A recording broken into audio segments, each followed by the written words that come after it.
Hey, Derek, over to your right. Congratulations. Thank you. I guess Blonde Brunson is here to stay, 3-0 with the blonde top. Yeah, absolutely. You know, Blonde Brunson is no mythical character. Yeah, it's here to stay, and we performing well.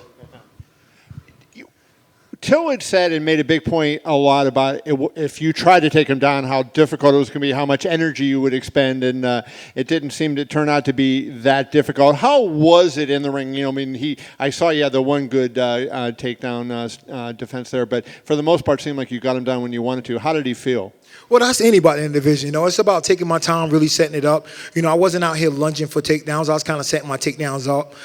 It was predicating off their striking and overzealousness. So it's just about maturing and focusing on my wrestling in the camp, how to really make it effortless.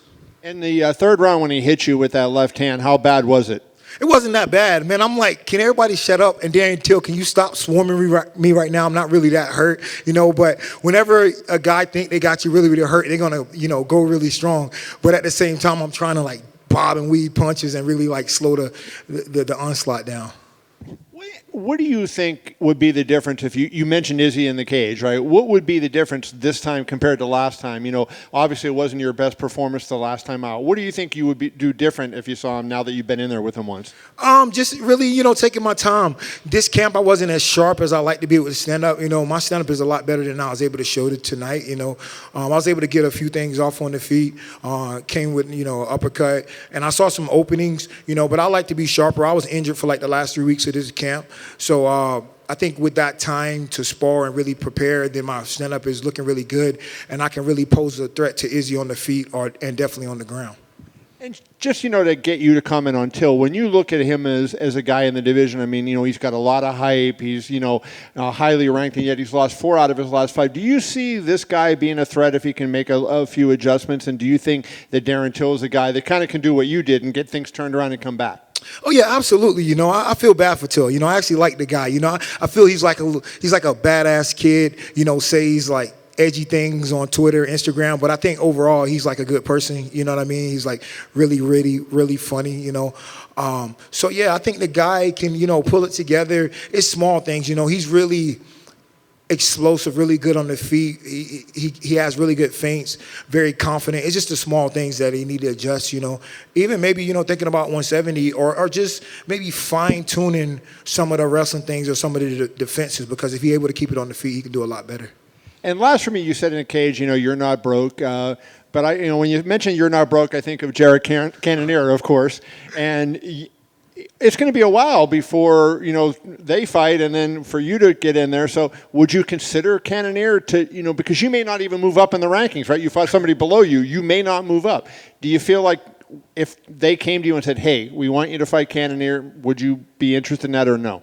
I mean, I can use a tune-up with one of the Jake Paul brothers or something. Maybe Dana White will loan me to like the Thriller. I can fight one of those guys, or maybe I can wait to Israel and Whitaker fight in, you know, early next year and fight in March or April. You know, we have some options. You know, Cannonier isn't completely off the table. I've been adamant about asking for like the toughest guys in the division, and I asked for Paulo Costa. The UFC sent him a contract. He didn't sign it, you know. So if I would have got that fight, I would have been definitely next for the title. So, you know, I'm doing all this work. I definitely want to be rewarded. I've never got a title shot in my career.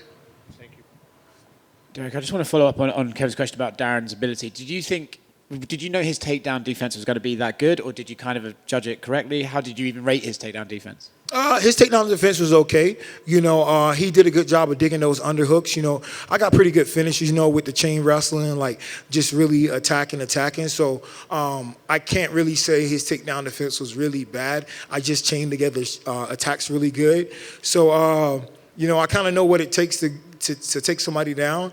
So, you know, it's some things that he can look back and he can improve on and work on those things and you know, be better for his fights going forward. I'm just curious, as you said, he can turn things around and climb the rankings, but where would you rank him right now in the middleweight division? Do you think he's just got some holes in his game that are going to make him struggle, or do you think he's as good as some of the other guys?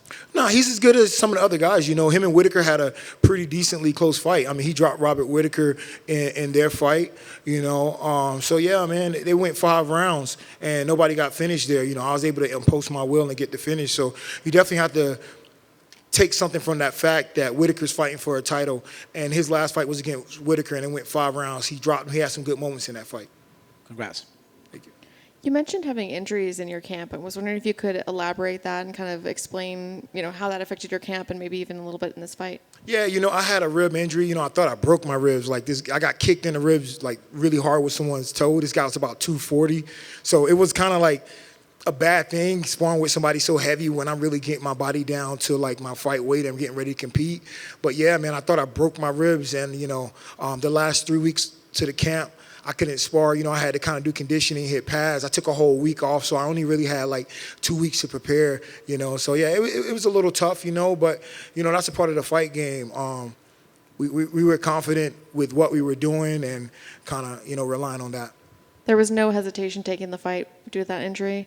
Yeah, it was close. I mean, it was thought about. It was like, can we push this fight back, or where are we at with this fight? Because his injury is pretty bad. It pretty much stopped my training camp. So. Thank you.